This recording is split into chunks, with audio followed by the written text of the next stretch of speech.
Namo tassa bhagavato arahato samma sambuddhassa. Namo tassa bhagavato arahato samma sambuddhassa. Namo tassa bhagavato arahato samma sambuddhassa.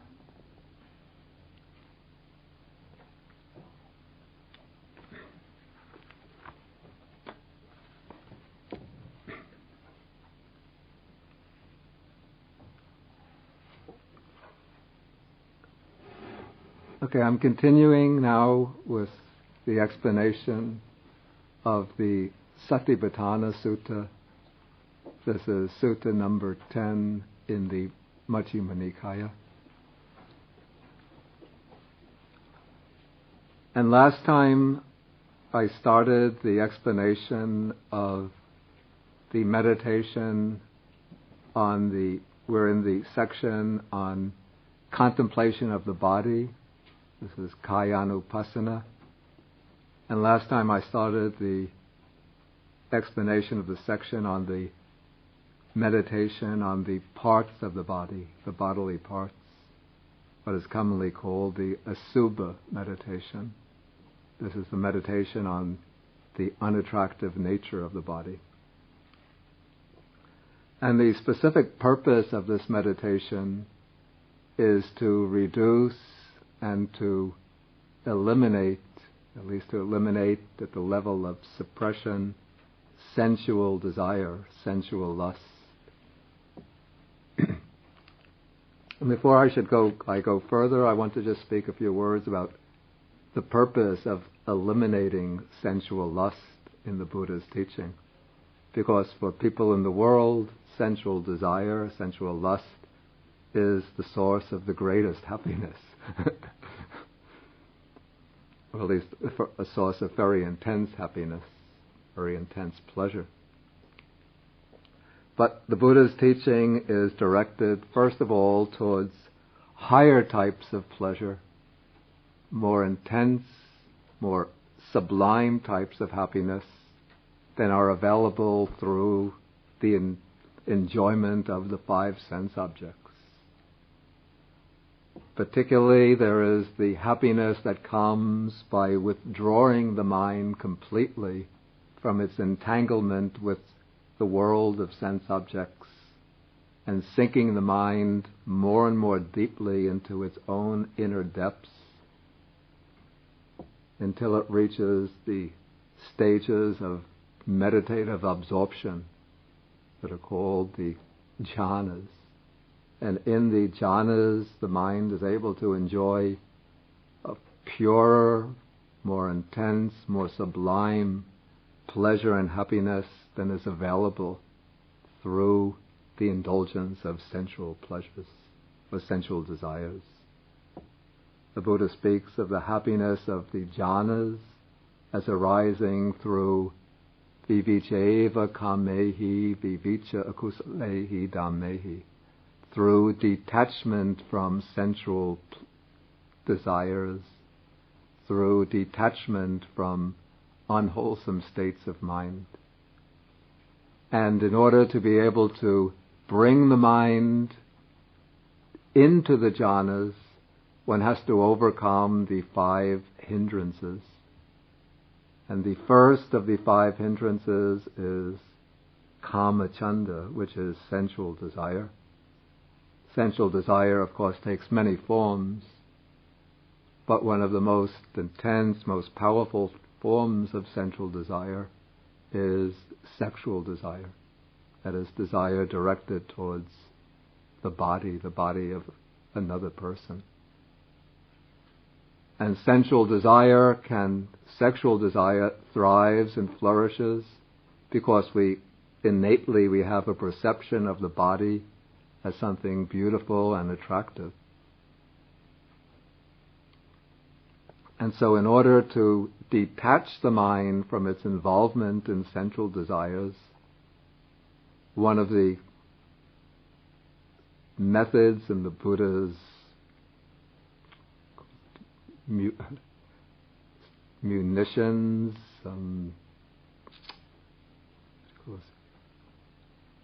place where one stores munitions, arsenals. In his arsenal is this method of contemplating the unattractive nature of the body. This is not a meditation which perceives things the way they truly are. This is not a type of insight meditation, but it's what I would call a strategic meditation, which replaces one type of perception, the perception of the body as beautiful, attractive, with another perception, sort of artificially created perception, focusing upon a particular aspect of the body, which is its looking beneath the surface, its unattractive nature, its sometimes even its repulsive nature. And so this helps to reduce the sensual desire and enables the mind to detach itself from sensual desire, eventually to overcome sensual desire temporarily, and then to enter into deeper states of concentration until it can finally enter into the jhanas. But the states of samadhi, even the jhanas, they bring great happiness, great pleasure, peace to the mind. But that is not the purpose of the Buddha's teaching on samadhi, just to bring happiness and peace. But the purpose is to establish a foundation for insight, for wisdom. And so the practice of meditating on the impurity or the unattractive nature of the body brings detachment, brings withdrawal of the mind from its sensual entanglements, so that then in the state of indifference to the lure or the attraction of sensual pleasures, when one becomes detached from that, then one can use this calm, concentrated mind to focus upon the real nature of things and see the way things truly are with insight.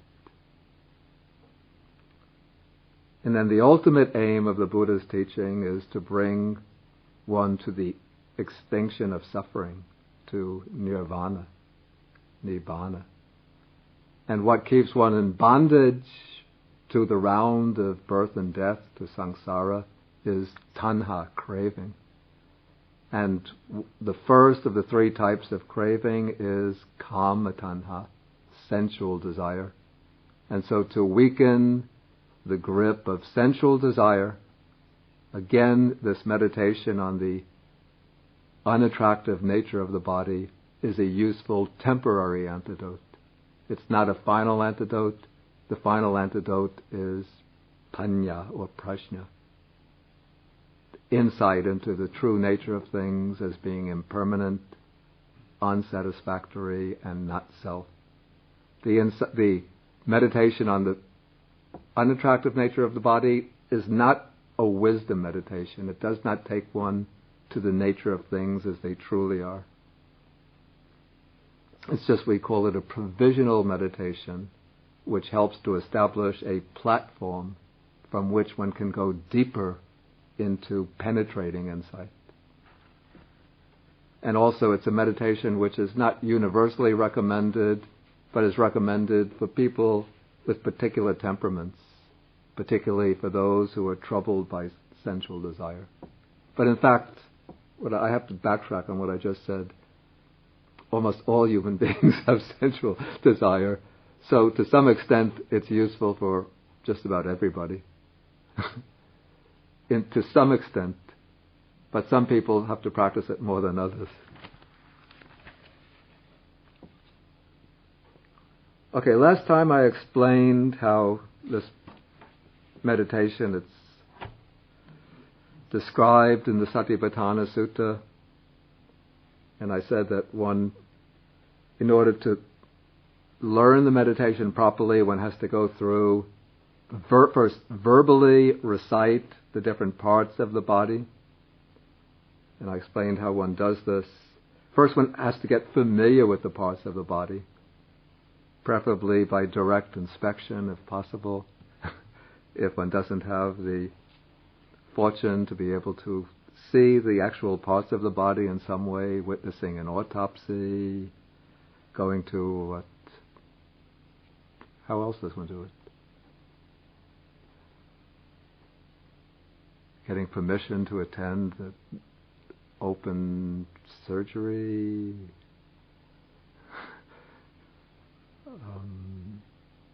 I don't know how else one would do this. You can see surgeries on television if you get surgery. See it on television.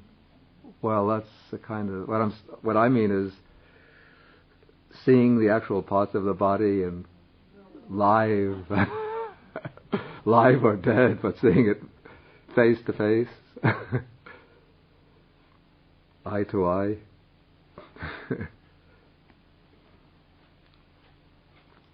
The second best is to see either on television or computer screen or physiology, anatomy textbooks.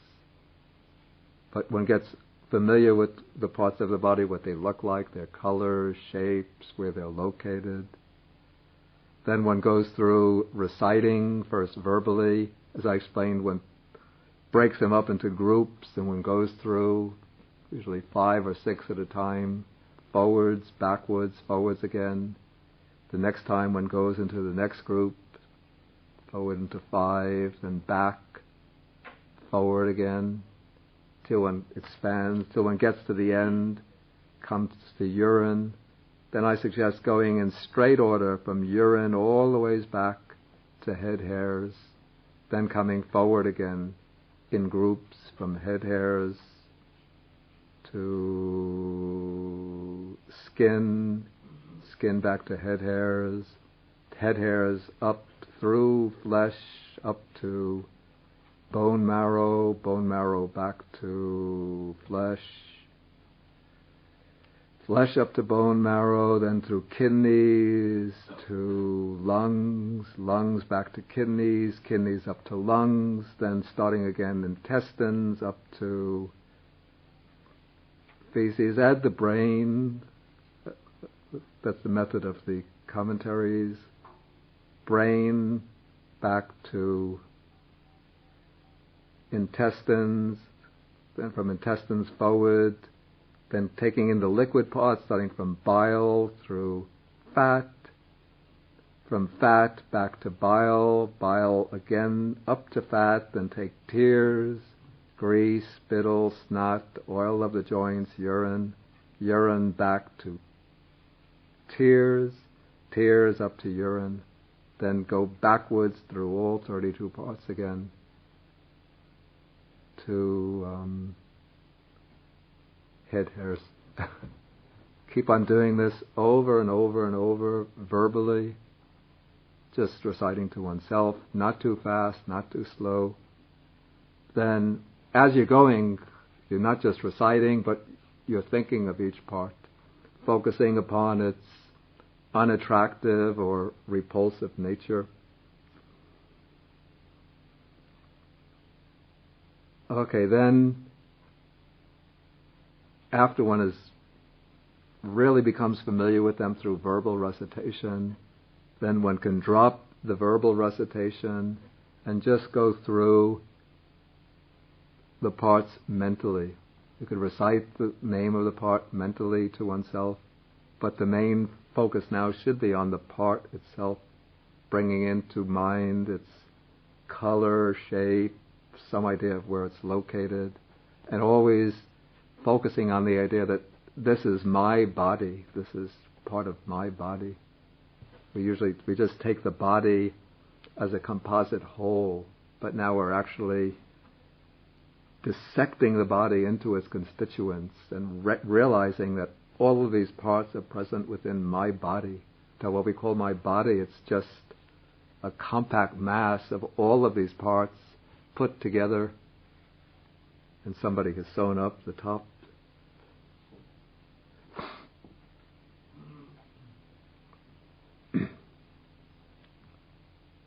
Okay, the advice is to go through following the correct order, Not going too quickly. If you go too quickly, then it just becomes a mechanical routine, and then you're not really able to focus in finely enough upon the repulsive or unattractive nature of the part.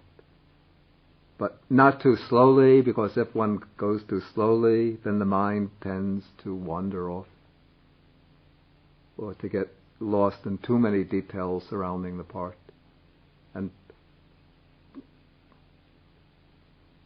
because then one starts thinking about the part, one doesn't really just pick up the unattractive nature of that part. And so one goes through at a medium pace. Okay, and then as one is going through, one is constantly focusing upon, you might call, the unattractive nature of that part. Sort of letting the details about the part recede into the background and just seeing it as something which is unattractive, repulsive, but not feeling aversion or loathing towards the body, but just something which will help to reduce, to cool off, you could call it the heat of sensual desire. Okay, as one is going through these 32 parts, after one gains a great deal of familiarity with them, one finds that it's not necessary to use so many parts. One can then start dropping off parts. The Visuddhimagga, that's the path of purification, suggests dropping off parts gradually. But I think that makes the method a bit too complicated. What I suggest is that when one gets familiar with all the 32 parts, one just simply reduces them to 4 parts. Or if one wants, you could bring in 5. Skin, flesh,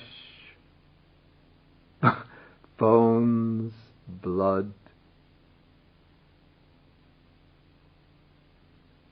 And if one wants, one can just bring internal organs, just taking them as one lump sum, instead of taking the individual organs. So you get all of them, heart, liver, lungs, intestines, all of them just packed together, just letting the unattractive nature of those parts stand out. And then one just goes back and forth with these 4 or 5 components. Skin, flesh, bones,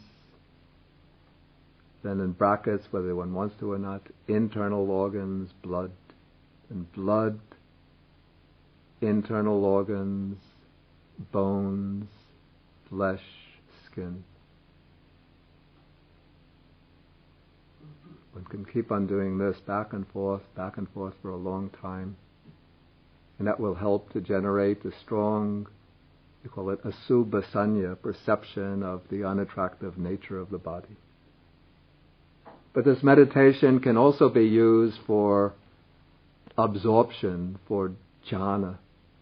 And if one is aiming at jhana, then what one does, at a certain point when one has reduced the meditation just to a few parts, out of those few parts, one will find one part stands out as particularly distinctive in one's perception.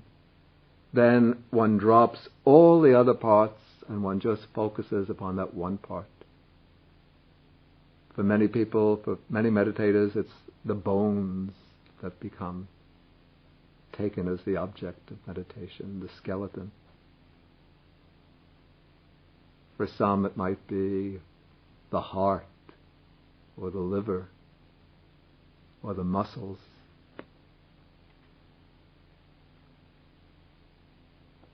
So one just takes that one part and one just continually focuses upon that one part.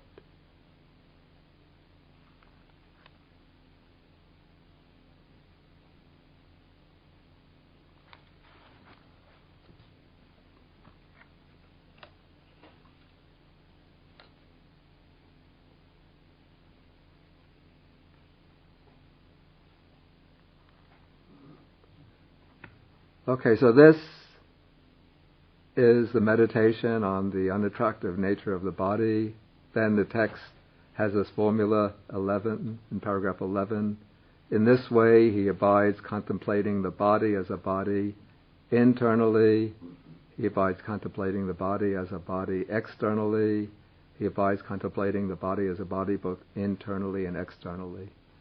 Actually, in this meditation, to develop it in the initial stages, more than the initial stages, and almost all the fundamental stages, one focuses upon the body internally, one's own body. But then at a certain point, once one gets a very strong perception of the unattractive nature of one's own body, then one can apply it to the bodies of others. But one shouldn't choose a person who is particularly attractive to oneself to do this. Otherwise, instead of diminishing sensual desire, the mind will put aside that perception of unattractiveness and start focusing upon the attractive characteristics of that person. One just chooses another person who's completely unattractive, just as kind of exercise to see that the same parts present in one's own body are present in that person's body. And then one could run through that person's body, considering that body as a mass, composite mass, consisting of these same 32 parts. Then one could even go through other people, a whole mass of other people, numbers of other people.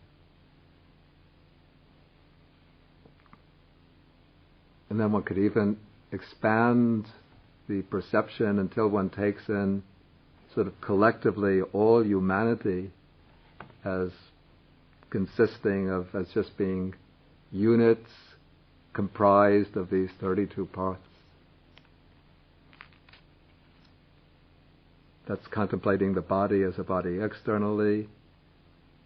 And then one goes back and forth quickly between one's own body, one's own and other bodies, or takes them both together as composed of the 32 parts.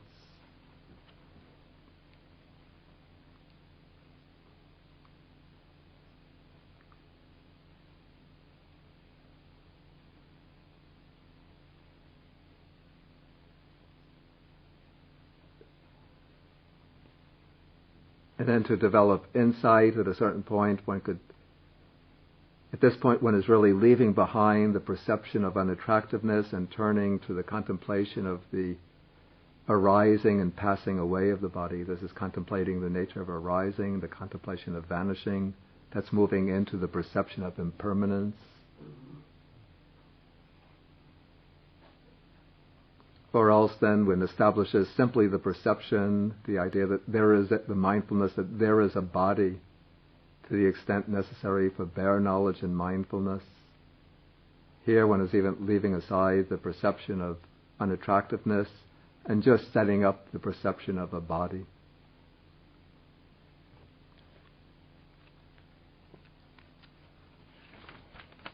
Okay, before I go further, I'll ask if there's any questions on the contemplation of foulness or unattractiveness.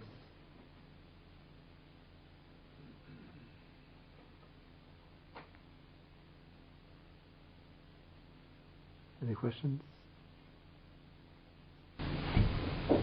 You have personally found this to be helpful? Yes, very much so. Yeah.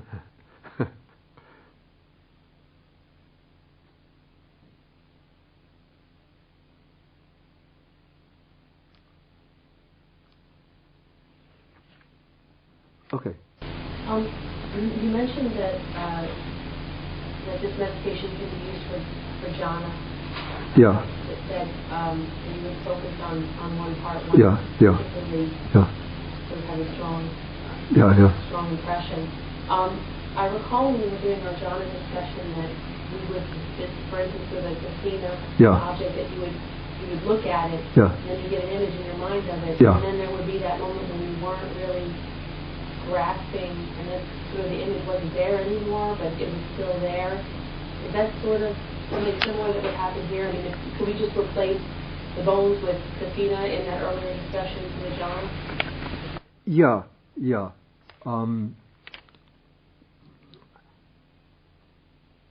Except that with the kasina, the way you stated it was, I think, somewhat a little different from the way I explained. With the kasina, one works with the object constantly in front of oneself. So that one has the kasina, a disc, for example, say a color disc, or a disc of clay representing the earth, kasina, and then one is looking at it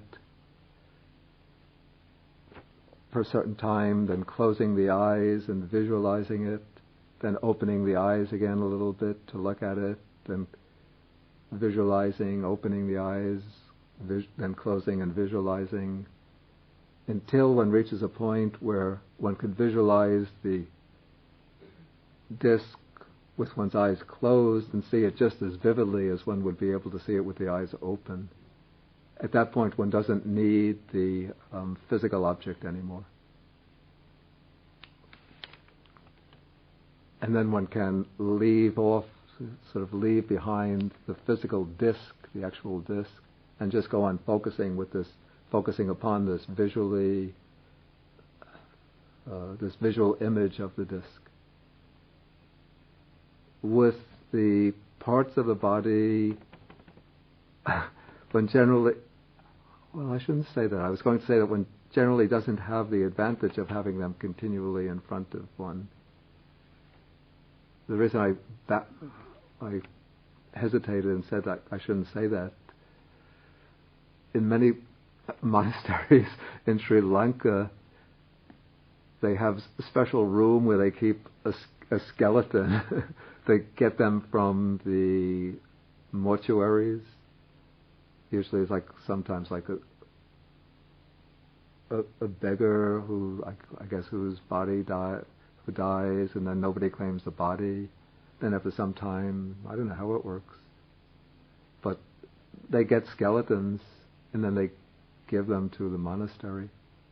And so they will keep the skeleton there, and then if monks want to do this meditation on the bones, they will just go into that room and they'll be able to sit there and get the visual image of the skeleton. And then that way they can continually refresh their visual memory of the skeleton. Other parts of the body, especially other internal parts of the body, it's not so easy to continually refresh one's memory of what they look like, except by pictures of them. Could you please explain the simile back with two ends? I have to say I'm not quite sure what that might be.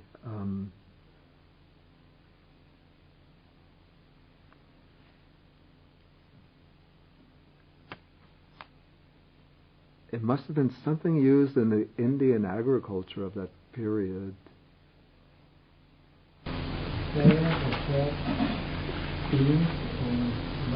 Yeah.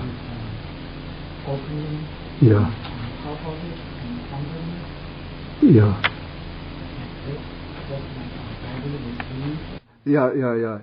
Yeah.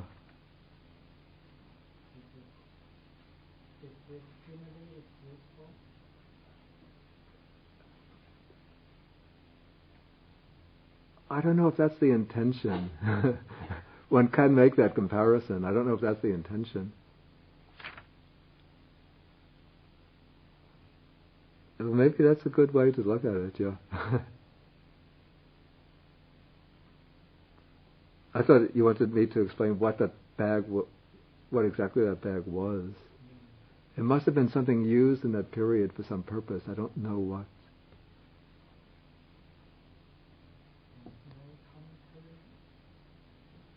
There's a commentary. That doesn't explain that bag. It seems that even the commentators must have been familiar with it, and everybody at that time must have been familiar with it, and so they just take it for granted that by mentioning that type of bag, one knows what it is.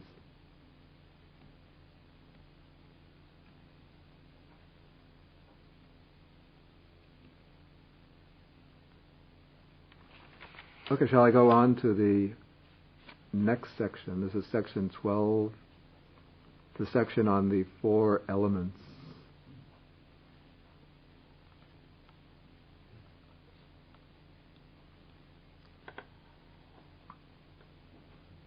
Okay, first I read the text.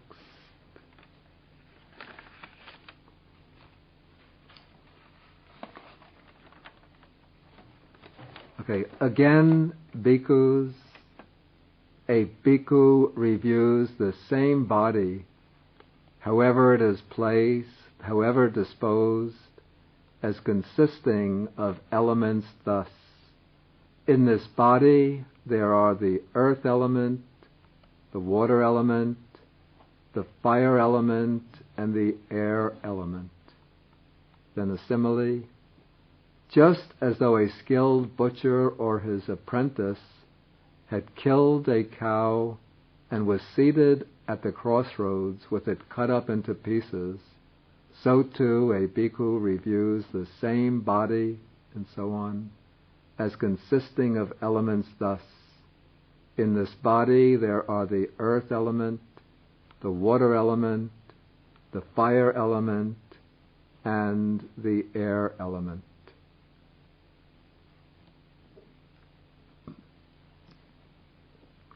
Okay, so this is a meditation on the four great elements. Okay, there are at least two different ways in which this meditation can be undertaken. One is mentioned in the suttas. One is a very concise way, which is the way explained here. One simply considers, contemplates the body as consisting of these four elements. The other is a more detailed way, which we find explained in, for example, in Sutta number 28, or number, let us say, number 62. I think it's 62. The Greater Discourse to Rahula.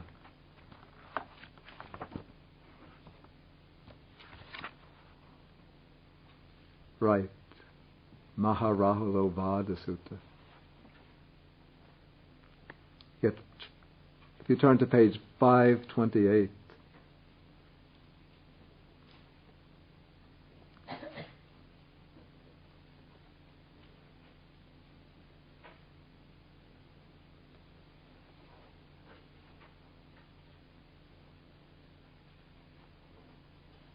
here we take different parts of the body and sometimes different functions of the body, and we classify them according to the four primary elements.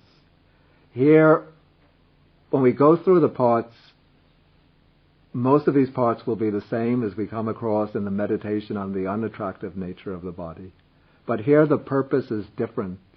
Here the purpose is not to generate a perception of unattractiveness, but it's rather to be able to understand how what we call the body is constituted out of these four primary elements.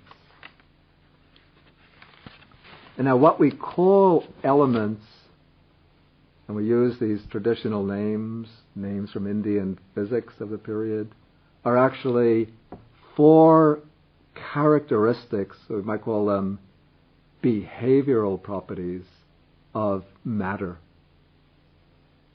And so it's explained in the commentaries that each of these elements really signifies a particular characteristic. So the earth element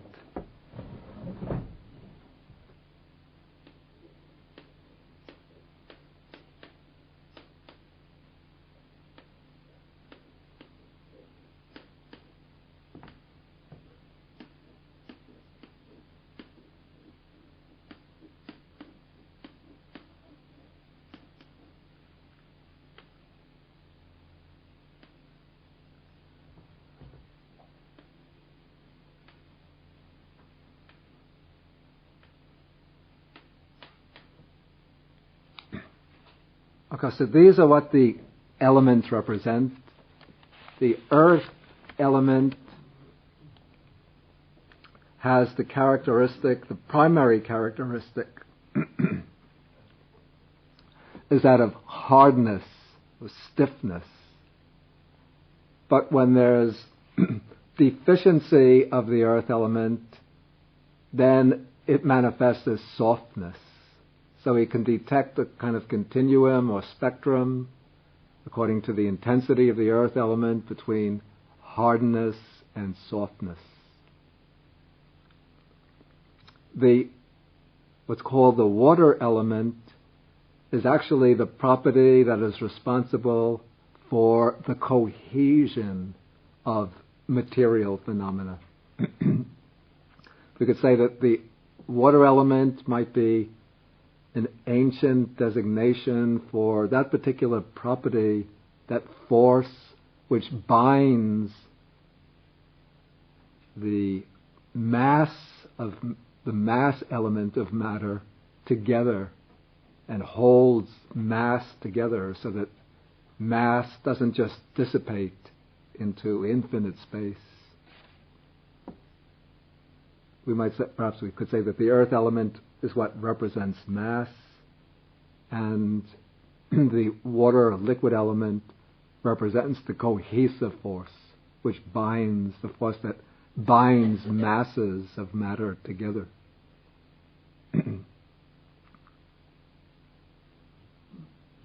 But experientially, the liquid element manifests as a flowing quality within experience. And that is the way we detect it. So when there's a preponderance of the liquid element, we experience a flowing quality. When there's a deficiency, then we experience the dryness. Okay, the heat element or fire element, its primary characteristic, of course, is heat. And when there's a deficiency of the fire element, then that deficiency manifests as coolness or cold.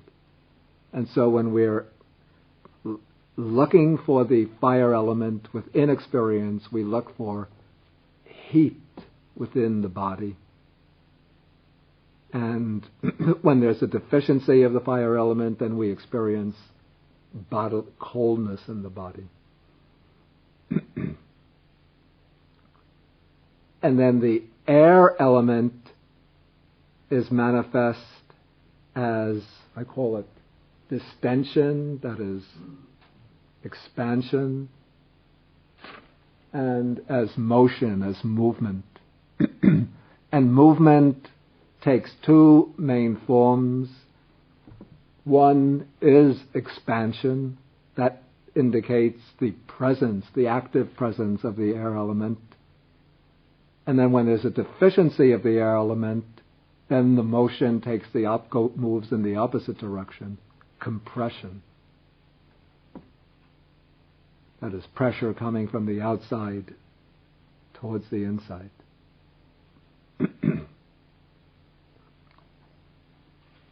Okay, so when we go through the body in detail, investigating the elements in detail, then we use the method indicated in the Maharahulovada Sutta. That's on page 528. Whatever internally belonging to oneself is solid, solidified and clung to, that is, all of these parts, 20 parts, from the head hairs to, goes to feces, but later texts include the brains. So going from head hairs to brains, all those 20 parts symbolically represent the earth element. Because actually, and according to the Buddha's teaching, any unit of matter contains all four elements. The four elements are inseparable. So even, say, in what is hard and the most hard and solid part of the body, what represents the earth element par excellence, the bones, let us say. In bone matter there is also liquid. The bone matter has heat, that's the fire element. And though the bone appears, even though it appears to be still, motionless, but if one looks through it with a powerful microscope, one will see the molecules are in constant motion. There are constant tensions within the bone as different movements of molecules from one section to another take place. That is the activity of the air element. But just taking it by represent what is most prominent, these 20 parts signify the earth element. Then the next section we have 12 parts representing the water element. That is whatever is internal, belonging to oneself, whatever is water, watery and clung to. That is the 12 parts from bile through urine. Or whatever else internally belonging to oneself is watery and clung to, that is called the internal water element. Then the fire element, paragraph 10, the internal fire element, whatever internally belonging to oneself is fiery and clung to. That is that by which one is warmed. This is the internal bodily heat. By which one ages. This is because in the Indian conception it is the bodily heat that causes one to grow old. Just as if we take a fruit, say an apple, we put it in the refrigerator where it's cold, it'll stay fresh for a long time. If we leave it out in the open where it's exposed to heat, it quickly oxidizes, so it will decay more quickly. So heat causes things to decay more quickly.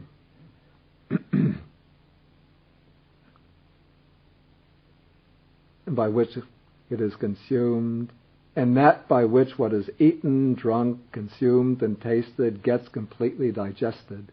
That is, it's the bodily heat that is responsible for digestion, for the oxidation of the food, and it's for the metabolism. This or whatever else internally belonging to oneself is fiery and clung to. This is called the internal fire element. Then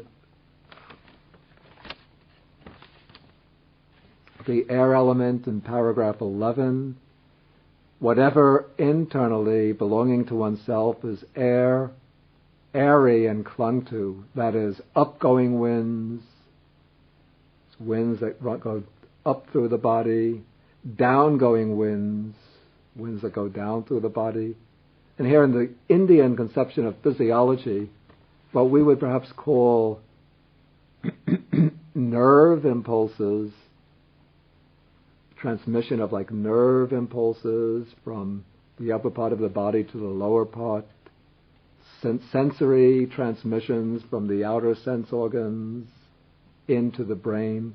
These are considered to be transmitted by wind currents or air currents.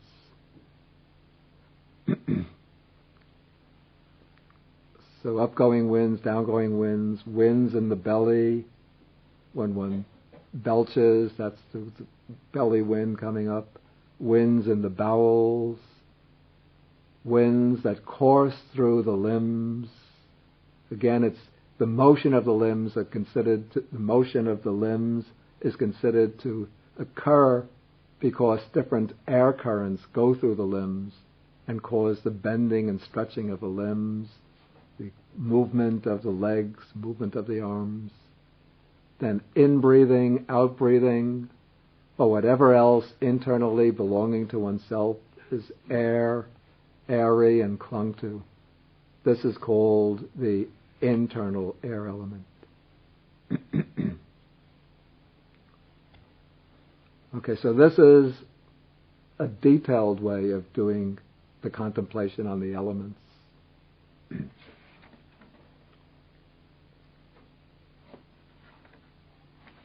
if one is to do the contemplation of the elements briefly, and this is recommended for those with very sharp faculties, so generally it's good not to overrate ourselves, but to begin going in the gradual way, taking the part-by-part approach.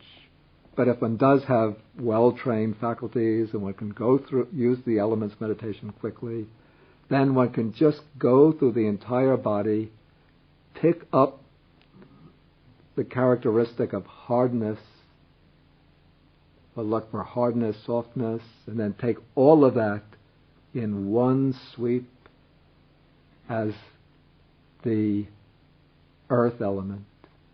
Then one explores the body in terms of this characteristic of cohesion, holding together, binding together. Takes that in one sweep as the liquid element.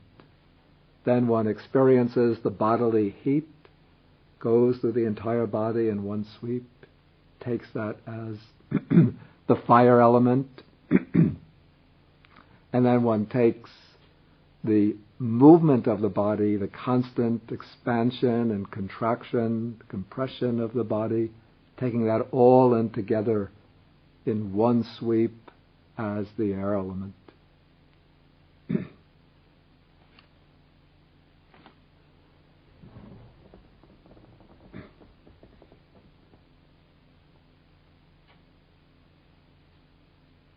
Okay, there's another way to go gradually through the elements meditation.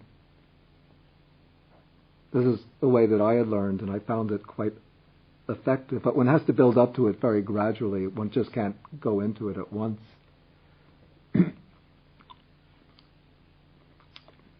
One has to go through a certain period of doing something like mindfulness of breathing meditation to sensitize the mind. Then one goes through the body part by part, feeling each part, not in the way that Goenka teaches by, taking slices, but one takes whole parts. First, the head, taking it all together, then goes through neck, then one will go through upper arm, lower arm, hand, doing it left, right, and turn, taking chest, belly, lap, legs, then going up the back, buttocks, back of the neck, back of the head, till one becomes very, very familiar with the body. One has to do this many, many times till one becomes extremely sensitive to the body, what's taking place in the body at very subtle levels. Okay, then one seeks out, after one gains that sensitivity, one seeks out the earth element. The way one does this, first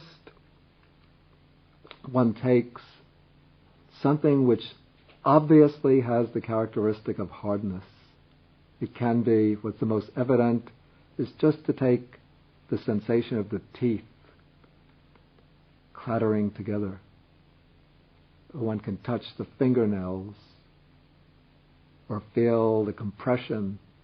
This is not the compression of the air element. Let's put it, the hardness of the legs against the ground, or of the hardness of the elbows.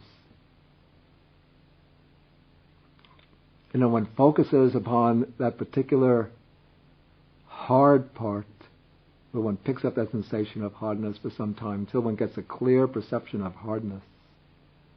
Then once one gets that perception of hardness, then one goes through the body part by part, focusing upon trying to pick up in each of the parts the same process one went through one by one previously, but now one is just going through, seeking out the characteristic of hardness, till one goes through the entire body from the top of the head down to the feet, then back up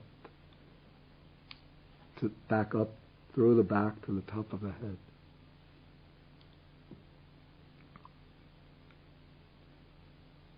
Okay, then to get the water element, one could go about this either looking for the sensation of cohesion, which is very subtle and very difficult. If one is very sensitive, one could pick it up. If one can't, then one looks for something with the flowing quality. The most obvious is saliva. And so one could even take some water and drink some water to moisten one's mouth. And then one gets that sense, it's very clear perception of flowingness through the saliva. Then one starts going through the body part by part, picking up to the best of one's ability the sensation of cohesion or the sense of something flowing in the different parts of the body, till one has explored the whole body part by part in terms of the flowing sensation. Then one takes the heat, bodily heat. One looks for any part of the body when one feels special heat. Like sometimes one feels in a particular part of the body a flash of heat, or really if one just focuses on any part of the body long enough, one will be able to pick up the bodily heat there. Then one focuses upon that bodily heat, then one starts going through the body part by part in terms of the bodily heat.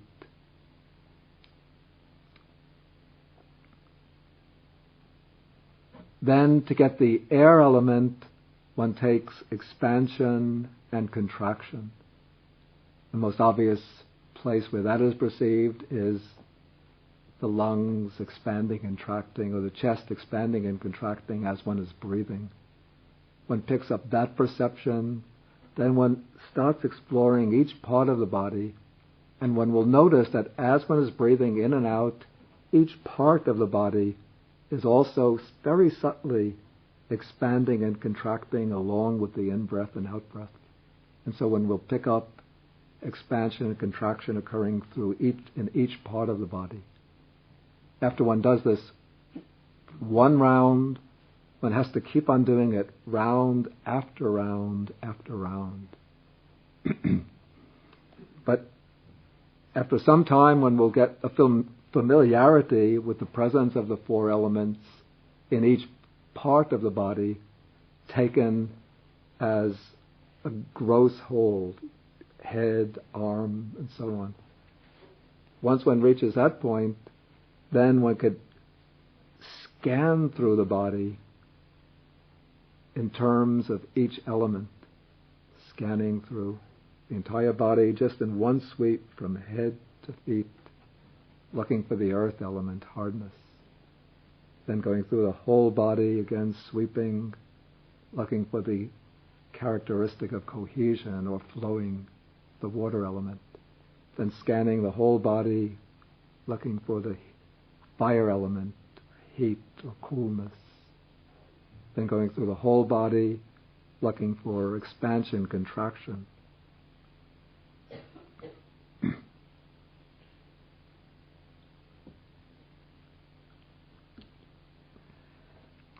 Then once one is able to scan the body in terms of the four elements individually, then one takes the grosser parts of the body again, but instead of focusing upon the elements individually, one focuses upon in each part how the four elements are present simultaneously, until one can get the perception of the four elements indivisibly present throughout the whole body.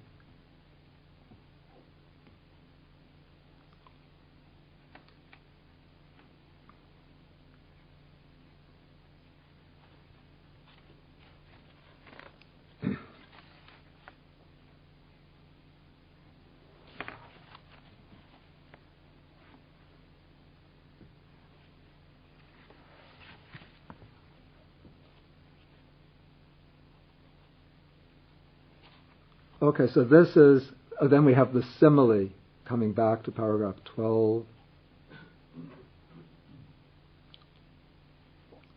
Okay, here the point of the simile is that when the skilled butcher or his apprentice has killed a cow and the cow is lying there dead, one still has the perception of it as a cow. But when the butcher has cut the cow up into pieces and lays them out in its butcher shop at the crossroads, or has them hanging up on hooks in the shop, one no longer perceives them as cow or as animal or creature, but instead one just perceives them as different pieces of meat. So in the same way, as long as one has not perceived the body in terms of the elements, one grasps upon the perception of the body as a whole and sees the body as a person, a living being, a self, an entity. But when one has dissected the body in terms of the elements and seen how the body is, no matter how it's placed, walking, standing, sitting, lying down, is made up of these four elements in inseparable combination, then one loses the perception, the idea, the notion, this is a person, a being, a self, and one sees just a compound of material elements.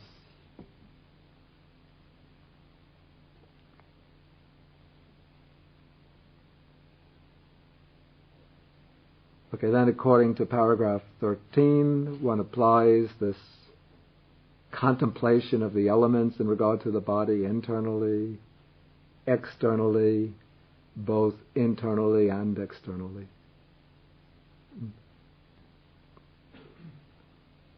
Then one goes through it in the same way as in the other sections.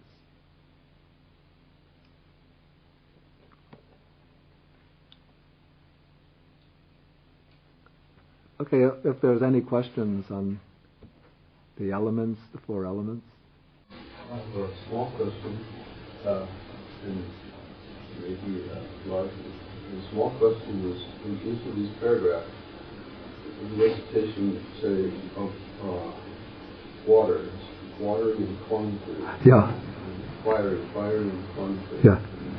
Air and clung-to. Yeah. Is this clung-to there in tanha, sense of attachment? This is actually, it's a difficult word with a rather technical sense. I think the sense here is explained by the commentary. Just to make it rather simple, I think we might render it organic. It seems to be, one shouldn't take it too literally, but it seems to have been like, we call it an idiom of usage at that time, basically representing organic matter, as opposed to anupadina, not clung to matter, which would be non-organic matter. And that was the little question? That was the little question. Okay, then you said there was a big one?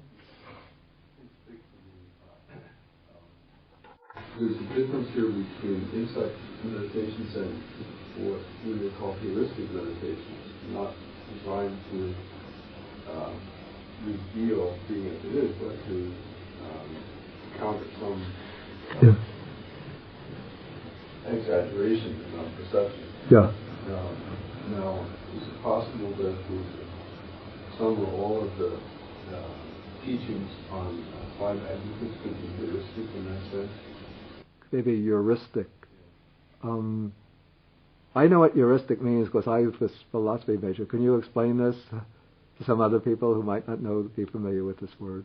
Well, it's something that's for the purposes of educating, to make a point, not literal or not meant to be insight. Okay. Yeah, let's say expedient, having some expedient purpose rather than giving direct insight.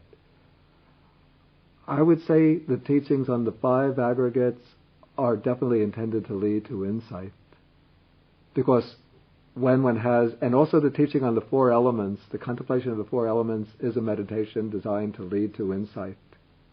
Because when the Buddha is explaining the contemplation of the four elements, he uses the expression, we have it here, that should be seen as it actually is with proper wisdom. Thus, when one has that yatha bhutang samapanyaya dattabang, that means seeing as it truly is with proper wisdom. That implies seeing things with insight. But something like, one doesn't find that expression used, say, with the meditation on the unattractive nature of the body. That is, I would say, is a meditation that has a heuristic purpose or an expedient purpose.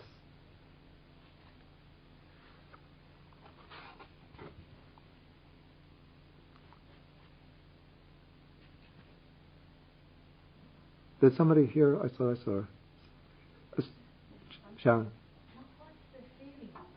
You mean the last stage of the four elements spontaneously and happening when spontaneously happen? What does it look like? I mean, feel like? The last stage? Yeah, the four elements spontaneously and happen. And the first stage is like because it's internally. Yeah. And one feels that, right? Yeah. Yeah. What do you mean by the last stage? Like the four elements. Yeah. Like it happens sometimes without the order, right? Without any order. Well, because everybody has a different body, the function, right? Yeah. Sometimes probably the fire comes first, and then when you meditate. Yeah. Yeah, and then coming for meditation. Yeah.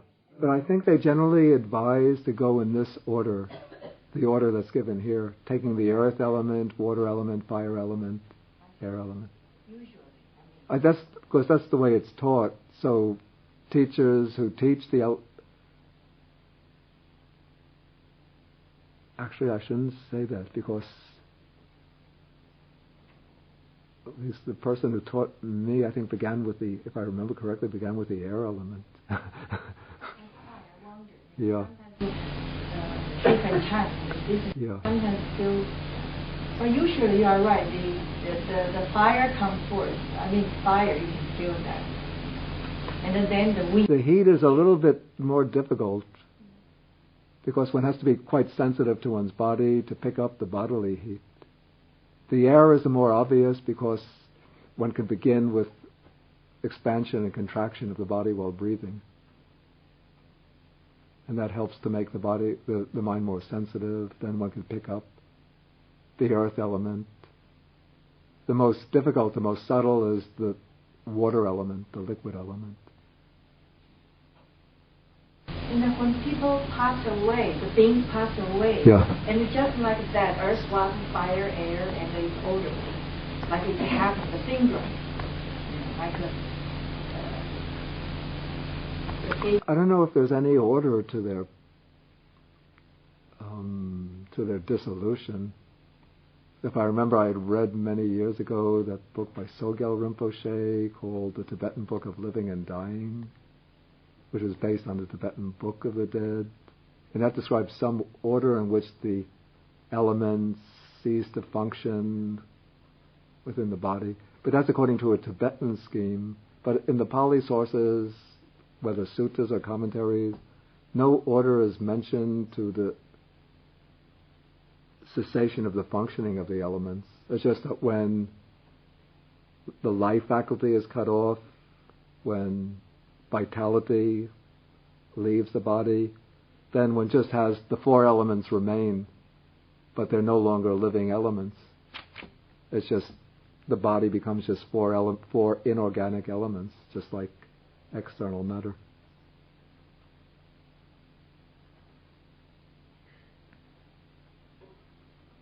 Okay, Suki has a question.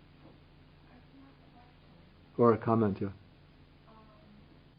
About the matter of linguistic thing. Okay. in my opinion, everything here is not realistic at all. Even because of one, there are two kinds of contemplation. In English, you use contemplation for both kaya Nibbāna and also contemplation of body parts. But actually, you're talking about contemplation of body parts maybe could be used for heuristic purpose, like that. But that is not even, I don't think it's a heuristic purpose, because it's two different methods of meditation.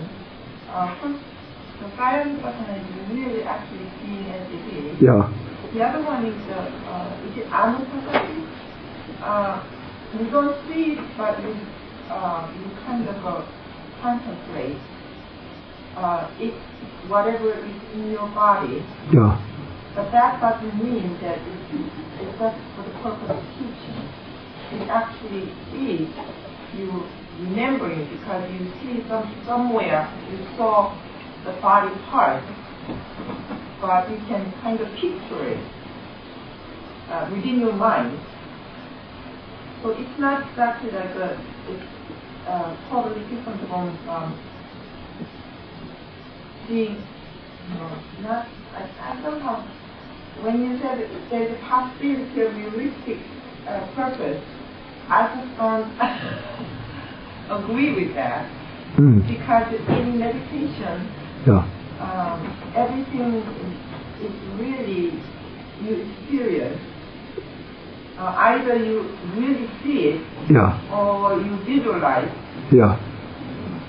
So that's one thing that bothers me. You really see it, or you visualize. I should say, maybe I should put it this way, that the asubha bhavana, the normal meditation on the unattractive nature of the body, does have a heuristic purpose, because its purpose is to help one to overcome, to suppress, to eliminate kama vitakas, thoughts of sensual, or kama raga, sensual lust, sensual desire. Now, what I would say is that in the context of the Satipaṭṭhāna Sutta, the contemplation on the unattractive nature of the body does not simply have that purpose of generating the perception of unattractiveness in order to overcome sensual desire, but it's integrated into the system which is intended to generate insight. But initially, one develops the perception of the unattractive nature of the body by going through the bodily parts, and that will incidentally be helping to remove sensual desire. But the meditation on unattractiveness in the Satipaṭṭhāna Sutta is intended to lead into the contemplations of paragraph 11, being able to apply this perception first internally, externally, then both, then to move into the contemplation of the arising and vanishing of factors in the body. And then that contemplation of arising and vanishing, that is insight. And so here the contemplation of unattractive, or the perception of unattractiveness, or meditation on attractiveness, is, it doesn't stand alone, but it's part of a more comprehensive structure which is designed to lead to the perception of impermanence, to insight. Is that... Yes, but all of these Satipaṭṭhāna meditation leads people to realize the perception of impermanence. That is so. Right. That is so. So, Okay, you have some other? One other is not, can I just... Go ahead. Regarding that simile of the bag of grain, I heard one very good teaching, and I thought I like to share. It helps me. When you look at the bag full of grain, it is like a person with a good eye see all the different grains. And the most important part is this. When you see each grain, you don't say, oh, this grain is beautiful. Oh, this grain is ugly. You don't say that. You just look. Then each, this is just right. This is the being, whatever. Just like that. You go through your parts of your body. You don't exactly hate. Or you don't really say, oh, this mind is so beautiful. You don't say that. It's just as a detachment. This is just part and part, all those parts or whatever. I don't think there's an exact parallel there. Because when you're looking just at the grains, you look at them with complete detachment. But if this is, the text does use this full of nanapakara suchino. It uses the expression as suchino, impure things, and it's designed to generate this perception of asubha, of unattractiveness. And according to the instructions that come in, the commentaries, one is supposed to focus on that particular aspect, the unattractive nature of these parts, in this meditation. And this is where it differs from the examination of the same parts of the body in the elements meditation. In the elements meditation, one is not considering the parts as either beautiful or unattractive or repulsive. One is considering them there one is completely in the neutral gear, considering them just as elements. Earth element, water element, fire element, air element, neither attractive nor unattractive, but just elements. Okay, I think we have to stop. Okay, just one quick question. You talked about how the five hindrances relate to jhana meditation. How do the hindrances, we have to overcome them before we can attain jhana. How do the hindrances relate to this meditation, Satipaṭṭhāna meditation? We come to that in the Dharma, contemplation of Dhammas. So we'll discuss it there. Okay, shall we ready to close? Okay, we do sharing of the merits. Share the merits with the devas and other beings.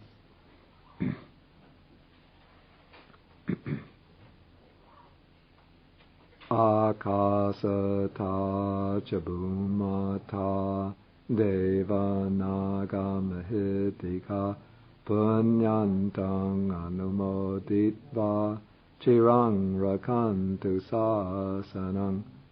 Akasata chabhumata deva naga mahitika punyantang anumoditva chirang rakantu desanang. Akasata chabhumata deva naga mahitika punyantang anumoditva chirang rakantu mang parang. Etavata chaham mehi sampadang punya sampadang sabbe deva anumodantu sabba sampati siddhya. Etavata chaham mehi sampadang punya sampadang sabbe bhuta anumodantu sabba sampati siddhya. Etavata cha amhehi sampadang punya